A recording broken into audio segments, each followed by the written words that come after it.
Hello dear students, welcome to engineers Guru, welcome to concept centric series. तो देखिए, जैसे concept centric series में आपको कुछ कंसेप्ट के बारे में बताया था, ये एक ज़रा नया एक्सपेरिमेंट है इंजीनियर्स गुरु की तरफ से। तो आज इस सीरीज में जैसे आप लोगों की एडवाइस थी कर्ल के बारे में, लास्ट सेशन में मैंने physical significance of divergence discuss किया था। आज डिस्कस करते हैं फिजिकल सिग्निफिकेंस ऑफ कर्ल। ये जो कर्ल यूज करते हैं वेक्टर कैलकुलस मैथमेटिक्स में भी आता है ये क्वेश्चन इसके, और मेनली ये यूज होता है इलेक्ट्रोमैग्नेटिक फील्ड थ्योरी में, इसकी एप्लीकेशन है वहां पर। आई थिंक कुछ एप्लीकेशन फ्लूइड मैकेनिक्स में भी शायद है। तो ईएमएफटी में तो खैर काफी यूज आता ही है, ये मैथमेटिक्स में भी। हम मेनली डिस्कस करते हैं फिजिकल सिग्निफिकेंस ऑफ दिस। तो चलिए इसके लिए एक जरा एग्जाम्पल कंसिडर करें, जैसे ये, ठीक है ना। Let the angular velocity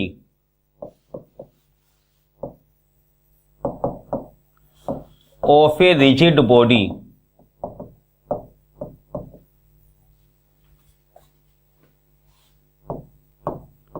about origin.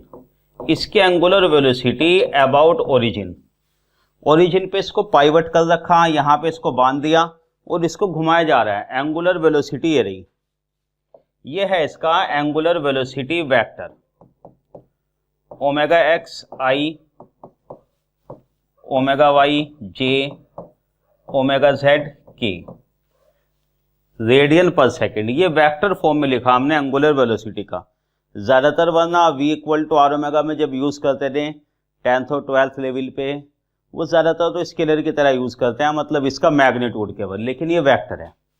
अच्छा, अब देखो, एट एनी पॉइंट P, कोई भी general point P X Y Z, ये इसमें छोटी सी कैलकुलेशन जरा समझ लो, डेरिवेशन को हो या कैलकुलेशन, इससे समझ में आएगा फिजिकल सिग्निफिकेंस। तो कोई भी पॉइंट P है, ये रहा एक्स वाई जेड जनरल। ये वेक्टर कितना हो जाएगा, डिस्टेंस OP, बताओ कितना होगा, एक्स ए एक्स एक्स आई वाई जे जेड के, एक्स आई वाई जे जेड के, ये वेक्टर हो गया।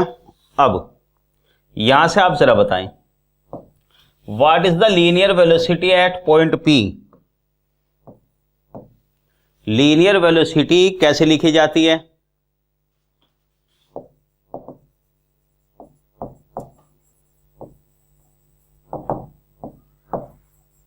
Velocity at P। देखो, लीनियर वेलोसिटी एंगुलर वेलोसिटी में रिलेशन होता था v equal to R omega, distance into angular velocity. यहां वेक्टर फॉर्म में लिखा जाएगा omega cross R, omega cross R, cross product. तो जरा क्रॉस प्रोडक्ट इसकी लेकर आए।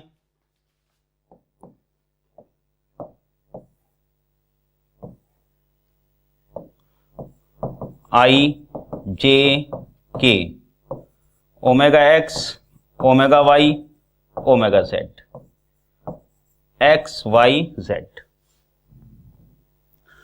तो ये जो लीनियर वेलोसिटी वेक्टर आ गया, कितना आया, ये V X I V Y J V Z K, बताएं जरा यहां से, Z omega Y Y omega Z I J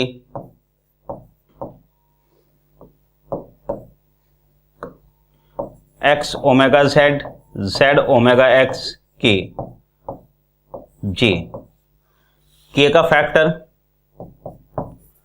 Y omega X X omega Y K, ये इसके आई जे के डायरेक्शन में वेक्टर हो गए वेलोसिटी के। ठीक है बात, सिंपल सा कर्ल की कैलकुलेशन है। अब आ जाओ, मतलब सिंपल सी क्रॉस प्रोडक्ट की कैलकुलेशन। अब इसका जरा कर्ल लेकर आओ आप। Curl of V basically del cross V। Curl क्या होता है, del cross V। Del operator और cross product, what will it be? देखो ये आ जाएगा आई जे के,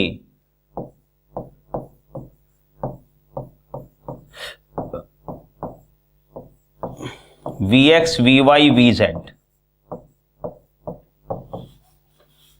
how much it is I,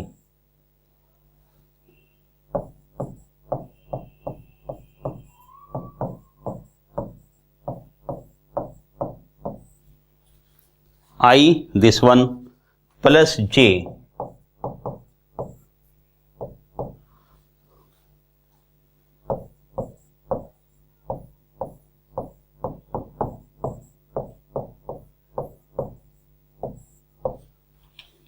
j this one plus k, yes, how much it is? Del V X del Y. अब देखो आप, ये वैल्यू है वी एक्स की, ये वैल्यू वी वाई की, ये वैल्यू वी जेड की, यहां पे रख दो, सिंपली पार्शियल डेरिवेटिव्स हैं। अगर इसमें आप वैल्यू रखेंगे पार्शियल डेरिवेटिव्स की, del V Z upon del Y, omega X minus del V Y upon del Z, V Y upon Z कितना आ जाएगा? माइनस ओमेगा एक्स प्लस जे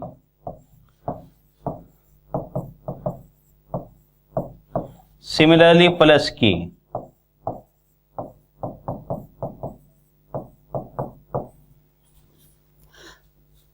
तो ये आ गया। यस, रिजल्ट हमारे पास ये आ गया finally, del V del cross V twice omega X I omega Y J omega Z K means 2 omega. बस ये चाहिए था हमें।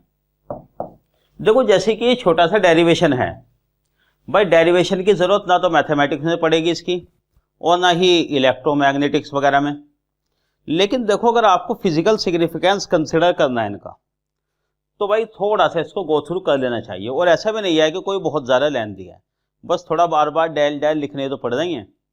तो डेल क्रॉस वी क्या आ गया? 2 ओमेगा।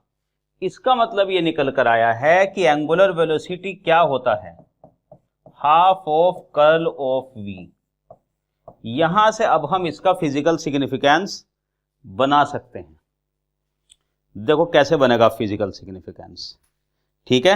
एंगुलर वेलोसिटी कंपोनेंट, ये इक्वेशन चाहिए थी हमें। यस, सुनिए जरा एग्जांपल समझो। जैसे ओरिजिन के रेस्पेक्ट में, if A particle is moving in this direction,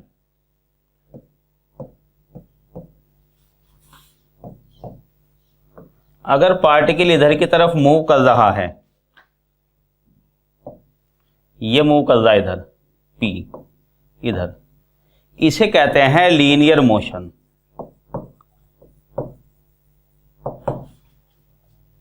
particle straight line में चल रहा है तो ये क्या हो गई? Linear motion. बिल्कुल इसी तरह इसके बारे में बताओ। ओरिजिन के रेस्पेक्ट में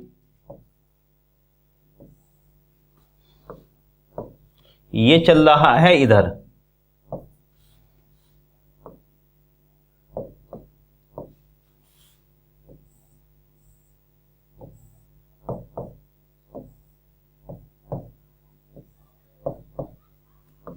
ये velocity v, velocity vector v। इस केस में क्या है? यहां पे अगर आप देखो एंगुलर पोजीशन चेंज हो रही, एंगल बदल रहा है ओरिजिन से, डिस्टेंस तो नहीं, डिस्टेंस तो सेम है, रेडियस r। जैसे ही हो गई प्योर लीनियर मोशन, लीनियर मतलब प्योर लीनियर मोशन में केवल डिस्टेंस बदलती है, एंगुलर पोजीशन नहीं, एंगल तो नहीं बदलता। यहां डिस्टेंस नहीं बदल रही, केवल एंगल बदल रहा, प्योर एंगुलर मोशन। ये दो स्पेशल केस तो हम जानते हैं, इसमें केवल एंगल चेंज हो रहा ओरिजिन के रेस्पेक्ट में, यहां पर डिस्टेंस।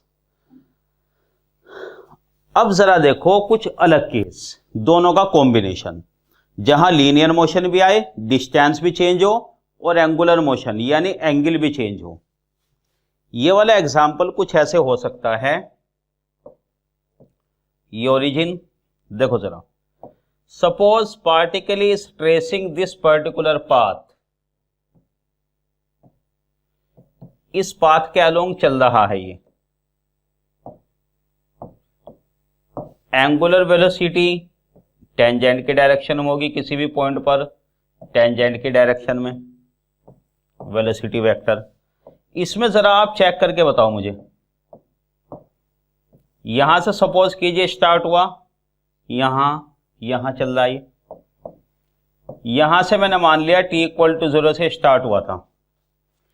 इस वाले केस में देखो स्पेशल केस क्यों है ये पार्टिकल या कोई भी ऑब्जेक्ट जब इधर मूव कर रहा है तो डिस्टेंस भी बदल रही ना, डिस्टेंस ओरिजिन से डिस्टेंस भी बदल रही और साथ ही साथ एंगल भी बदल रहा है। यहां दोनों का कॉम्बिनेशन है, लीनियर एंड एंगुलर मोशन। अगर वेलोसिटी वेक्टर इस तरीके का है जैसे यहां पे गिवन है, ये इसमें लीनियर और एंगुलर दोनों वेलोसिटीज हैं, लीनियर और एंगुलर मोशन दोनों का कॉम्बिनेशन आ गया। तो जनरल वेलोसिटी वेक्टर को देखकर किसी भी केस में, जैसे फ्लूइड मैकेनिक्स में अगर हम देखें फ्लो ऑफ वाटर एटसेट्रा कुछ भी, तो क्या है वेलोसिटी को देखकर ये बता सकते हैं उसमें एंगुलर और लीनियर दोनों है या केवल एक है। अब कैसे, अब समझो, एंगुलर वेलोसिटी यहां से हमें पता चलती है, इसमें if curl of v del cross v non zero, अगर ये नॉन जीरो है, omega = half of curl v हमने कैलकुलेट किया नॉन जीरो। टाइम पीरियड किसे कहते हो भाई, टाइम पीरियड। टाइम पीरियड का मतलब time to complete one revolution.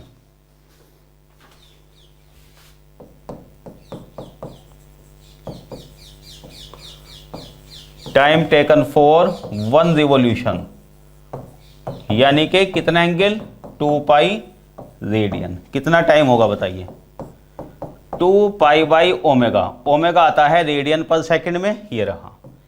इस केस में टाइम आ रहा है फाइनाइट। अगर ओमेगा 0 होता तो टाइम इनफाइनाइट हो जाता, लेकिन यहां ओमेगा नॉन जीरो है तो कितना आएगा, फाइनाइट। कुछ भी आए, यहां ओमेगा हमने कैलकुलेट किया, टाइम पीरियड कैलकुलेट किया, ये वैल्यू आ रही है फाइनाइट वैल्यू। फाइनाइट का मतलब 2 पाई यानी वन रिवॉल्यूशन में इसका टाइम फाइनाइट होगा, कुछ भी टाइम हो। अब फाइनाइट का मतलब भाई देखो, मिली सेकेंड माइक्रो सेकेंड भी हो सकता है, घंटे मिनट में भी हो सकता है, दिन महीना साल, या 1000 of years billion of year भी रहेगा वो फाइनाइट ही। जब बात करते हैं बिलियन ऑफ ईयर एटसेट्रा, तो जरा स्पेस की बात करते हैं हम, प्लैनेटरी मोशन वगैरह है ना वहां पर। यस, इसका मतलब ये है, देखो ध्यान से, ये फाइनाइट होने का। अब मैं बनाता हूं इसमें विद रेस्पेक्ट टू ओरिजिन, यहां से स्टार्ट हुआ ये,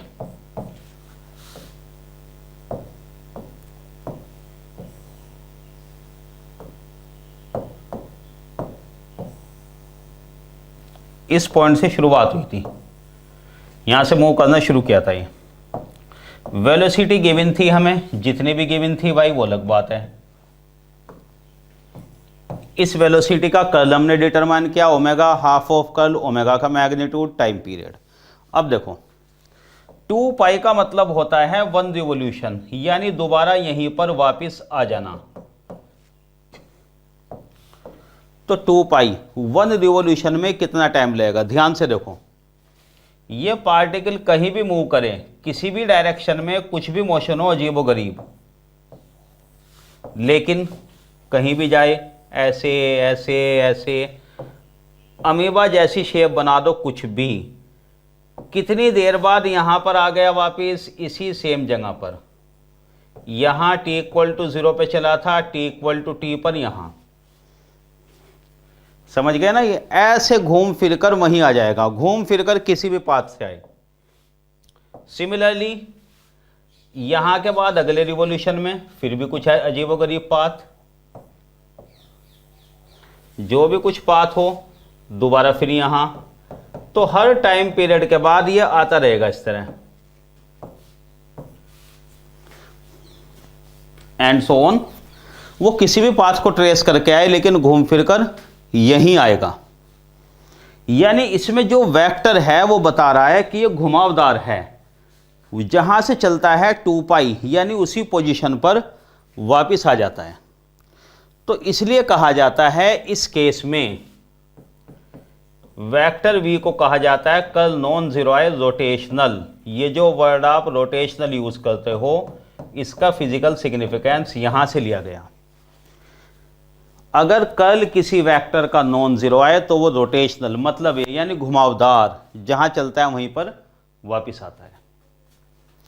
अब दूसरा केस देखो जरा, बड़ा इंटरेस्टिंग। हाँ देखिए, if curl of v del cross v 0 omega half of curl of v 0 angular velocity 0, time period कितना हो जाएगा इस केस में? इनफाइनाइट।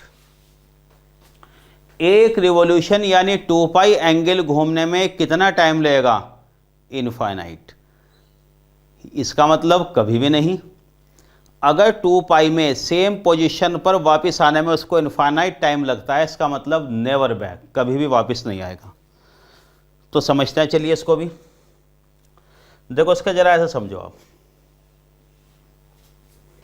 यहां से ये ओरिजिन के रेस्पेक्ट में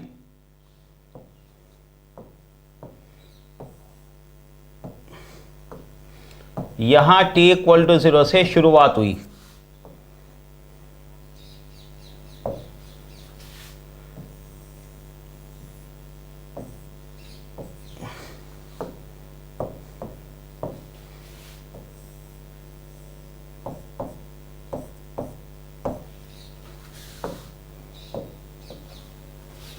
यहां से शुरुआत हुई, ठीक है। अब देखो यहां तक वापस आने में अभी मैंने बताया था 2 पाई का मतलब सिमिलर पोजीशन पर, कितना टाइम लेगा ये? Infinite time. हाँ तो भाई जैसे कि आपसे कोई पैसे उधार लेकर गया, यहाँ इसने पैसे उधार लिए, होता है कई बार ऐसा, आप पूछते हो रिटर्न कब करोगे? जब आदमी ये कहता है मैं दे दूंगा, बस जल्दी दे दूंगा। भाई कितने दिन में, हफ्ते में, महीने में? नहीं मैं जल्दी दे दूंगा। जब वो ये कहता है तो कुछ आपको शक हो जाता है कि कुछ तो गड़बड़ है। भाई स्ट्रेट फॉरवर्ड ये क्यों नहीं कह रहा कि 1 महीने में इस डेट को? नहीं मैं जल्दी दे दूंगा, बस जल्दी कोशिश करूंगा, कोई रखने थोड़ा ही है, ये है वो है। तो ये पैसे लेकर तो गया, तो इसने कहा लौट आएगा। आपने पूछा कब लौट आऊँगे? इसने कहा मैं आता हूँ अभी, जो कभी नहीं आता। इसने कहा मैं आता हूँ, आप पूछो कितने टाइम के बाद? इसने कह दिया इनफाइनाइट टाइम के बाद आ रहा हूँ मैं। अगर पैसे लेकर गया और ये कहकर गया मैं इनफाइनाइट टाइम के बाद लौट कर आऊँगा, इसका क्या मतलब है? नेवर बैक, नियत में खोटा है, वापस आएगा ही नहीं। क्यों? देखो किसी भी तरह चलेगा ये ऐसे, ध्यान से देखो, ये कहीं भी जाएगा, कहीं भी जाएगा, लेकिन आप जहां इसका वेट कर रहे हो यहां वापस आने का, आप इसका वेट कर रहे हो भाई यहां पे वापस आए तो पैसे उधार अपने ले लें। ये कहीं भी जाएगा लेकिन आसपास शक्ल देखते ही फिर मुड़ जाएगा। क्यों? ये तो आपकी गलती है, आपने इसको पहचाना क्यों नहीं था पहले? जब इसने का कर्ल कैलकुलेट किया था 0 नेवर बैक, ये यहां वापस आने में कितना टाइम लेगा दोबारा इस जगह? Infinite time. इनफाइनाइट टाइम का मतलब कभी भी नहीं। गया, उधार लेकर गया, घूम रहा है, सब जगह घूम रहा है मजे में, जैसे ही बिल्कुल अगर टकरा भी गया ना, शक्ल देख के मुड़ जाएगा बस, फिर बहुत दिन तक गायब। और अगर फिर मजबूरी में कभी यहाँ आना ही पड़ा तो फिर ऐसे मुड़ गया। तो अब इसकी शक्ल देखकर बताओ यहाँ से, ये वेक्टर रोटेशनल तो नहीं लग रहा ना, घुमावदार नहीं, क्यों? 2 पाई तो कंप्लीट ही नहीं करता। यस, इस केस में इसलिए कहा जाता है इसको वेक्टर v इज रोटेशनल। ये वेक्टर v हो गया इज रोटेशनल। समझ गए? Rotational is rotational. तो कर्ल अगर जीरो है तो उधार मत देना, जरा पहचान लो। वादे का पक्का भी आदमी, पैसे देने वापस आएगा भी या नहीं, यह बस ऐसे ही टकराएगा ही नहीं फिर बाद में इनफाइनाइट टाइम। इस रोटेशनल का मतलब ये पाथ इसका क्लोज नहीं है, रोटेशनल घुमावदार सा है। समझे फिजिकल सिग्निफिकेंस? अब इसको थोड़ा सा मैं इलेक्ट्रोमैग्नेटिक्स के हिसाब से भी बता देता हूं आपको। यहां पे समझिए, इलेक्ट्रोमैग्नेटिक्स में जैसे ये पॉजिटिव चार्ज है और ये नेगेटिव चार्ज है, इलेक्ट्रिक फील्ड लाइन डाइवर्जेंस वाले में भी मैंने थोड़ा डिटेल में एक्सप्लेन किया था। ये जो इलेक्ट्रिक फील्ड लाइन है या इलेक्ट्रिक फ्लक्स लाइन है, प्लस से माइनस की तरफ,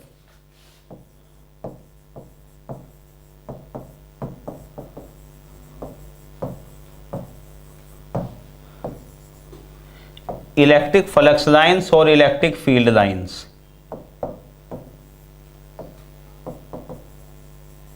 ये electric field E, flux line D से लिखते हैं, ये ई से। ये बताओ लाइन ये क्लोज तो है नहीं भाई, पॉजिटिव चार्ज से चलती हैं, नेगेटिव चार्ज पा जाएंगी। इसलिए जब हम कैलकुलेट करते हैं curl of E, one of the Maxwell equation, ये जीरो आता है। समझे कर्ल जीरो क्यों आता है? लाइन इसकी घुमावदार नहीं होती, ऐसे कहाँ वापिस आ रही घूम करिए, प्लस से माइनस की तरफ। अच्छा, क्या हो गया? Curl zero. अब बात करते हैं मैग्नेटिक फ्लक्स की।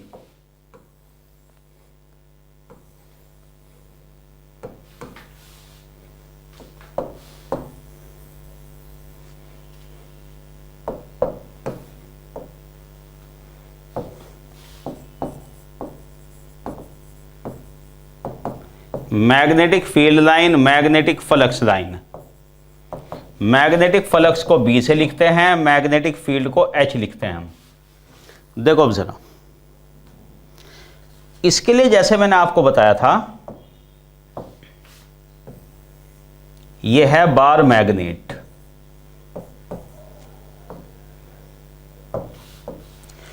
स्टैंडर्ड नोटेशन क्या होता है मैग्नेटिक लाइंस का?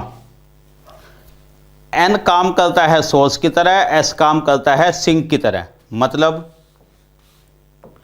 लाइन निकलेगी कौन से N से, N से लाइन निकल गई और S में लाइन टर्मिनेट होंगी, ये सिंक की तरह था। सोर्स और सिंक वर्ड मैंने इसलिए यूज किया। डाइवर्जेंस आप देखना, एक कंसेप्ट है, मैंने डाइवर्जेंस पे आपको बताया था। तो भाई यहां N से लाइनें निकली और S में आ गई लाइन, N से लाइन निकली, S में लाइन आ गई। N से S की तरफ लाइन होती हैं कहां? बाहर, आउटसाइड द मैग्नेट। लेकिन अगर इनसाइड की बात करो तो भाई इनसाइड बता दो क्या डायरेक्शन होंगी? देखो ध्यान से, इनसाइड है।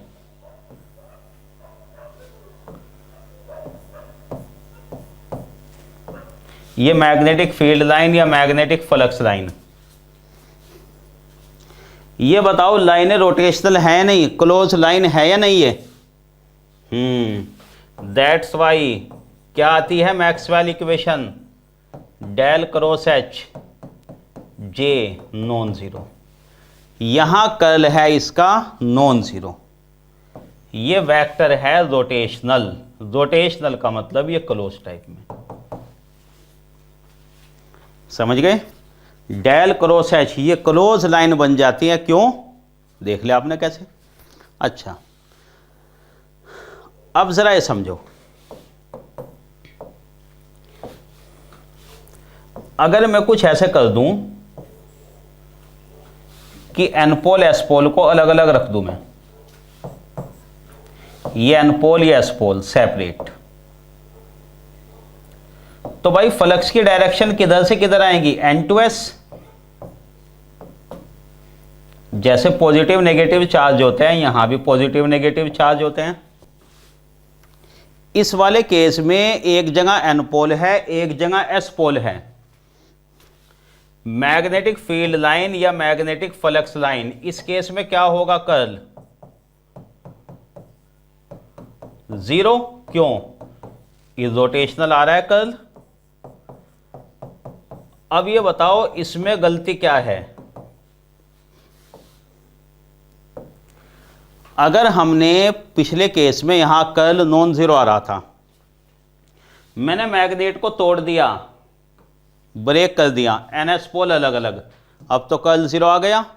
लेकिन ये गलत है। क्यों, ऐसा हो ही नहीं सकता। क्यों भाई, जैसे ही आप मैग्नेट को ब्रेक करते हो वो पूरा मैग्नेट बन जाता है।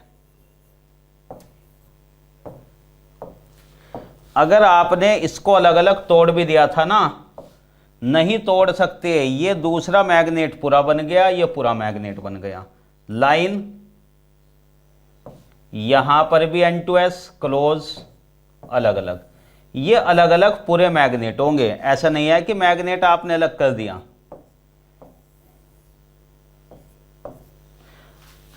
तो ये गलत है। क्यों गलत है, ये गलत है, ये गलत है।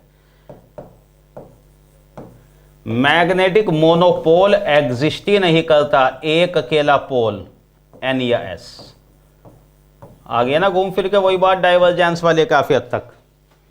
फिर से देख लो, वही आ गया। अगर दो पार्ट में कर दोगे, दो अलग अलग मैग्नेट, लाइनें फिर भी क्लोज ही होंगी, सीधी सी बात है। तो समझ में आया कर्ल का मतलब क्या है, ये होता है। इसलिए एच का कर्ल हमेशा नॉन जीरो आता है। अब वो अलग बात है, जे कंडक्शन करंट डेंसिटी आए या डिस्प्लेसमेंट करंट डेंसिटी, वो तो आगे डेप्थ की बात हो जाएगी। लेकिन समझे ना, नॉन जीरो ये रीजन है। जीरो होने का मतलब एक अकेला पोल जो अलग अलग हो ही नहीं सकता। यहां पर ये और ई के बारे में, इसमें पोल हमेशा अलग अलग ही होते हैं। पोल का मतलब पॉजिटिव नेगेटिव चार्ज। अगर आप सोचते हो पॉजिटिव नेगेटिव चार्ज को एक जगह रख दें, लाइनें क्लोज हो जाएंगी, नहीं होंगी। ये मत सोचो पॉजिटिव नेगेटिव चार्ज को एक जगह रखने से लाइन क्लोज हो जाएगी, नहीं। अरे भाई, नेट चार्ज कितना होगा, plus Q minus Q 0, line नहीं आएगी, चार्ज ही 0 आ जाएगा। कोई इलेक्ट्रिक फील्ड इलेक्ट्रिक फ्लक्स होगा ही नहीं। यहां एक साथ नहीं आएंगे अलग अलग, यहां लाइन ओपन ही रहेंगी, इरोटेशनल ही रहेंगी। तो बताइए क्लियर हुआ नहीं है सिग्निफिकेंस ऑफ दी कर्ल, ठीक है। तो खैर डियर स्टूडेंट्स, बाकी आप लोग सजेशन दीजिए कंसेप्ट साइंटिफिक में किस कंसेप्ट को हमें हाईलाइट करना है। जहाँ तक मेरी बात है, इलेक्ट्रिकल इलेक्ट्रॉनिक्स इंस्ट्रूमेंटेशन के डिफरेंट सब्जेक्ट हैं, लगभग सभी सब्जेक्ट में पढ़ाता हूँ आपको जैसे, तो उसमें से कोई भी आर्टिकल ऐसा, या इंजीनियरिंग मैथमेटिक्स भी, क्योंकि वो सब्जेक्ट ही मेरा ही है, उसमें आप बता दें, ठीक है। ये जो आप लोगों की क्वेरी थी, मैंने कहा था जरा सेशन में बता दूंगा मैं आपको। देखो ये हमारे ऑनगोइंग कोर्स हैं, प्रेजेंटली पावर सिस्टम और इंजीनियरिंग मैथमेटिक्स चल रहा है। Engineering mathematics about to be completed. ये हमारी लर्निंग ऐप जो है इंजीनियर्स गुरु की, उस पर आपको कोर्स मिल जाएंगे। अलग अलग कोर्स के डिफरेंट चार्जेस हैं, यू कैन गो थ्रू। और ये कॉम्बो, जैसे मैथ और पावर सिस्टम का कॉम्बो। इसी तरह सिविल इंजीनियरिंग में जियो technical subject, strength of material और उसके साथ मैथमेटिक्स जो मैं पढ़ा रहा हूँ, 3 का कॉम्बो या 2 को combo, various offers are available, go through. ये रहे different combo pack, particularly discount available है। ये आपका बार कोड स्कैन कीजिए और सब्सक्राइब कीजिए।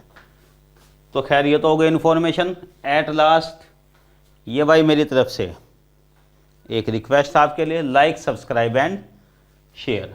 अगर भाई आप इसको लाइक करते हैं तो शेयर और सब्सक्राइब कर लें, शेयर भी करो, इस चैनल को सब्सक्राइब भी। हाँ, अगर लाइक नहीं भी करते तो भाई कमेंट के थ्रू बता दें कि क्या इम्प्रूवमेंट चाहिए इसमें आपको। Okay, thanks to all of you, best of luck.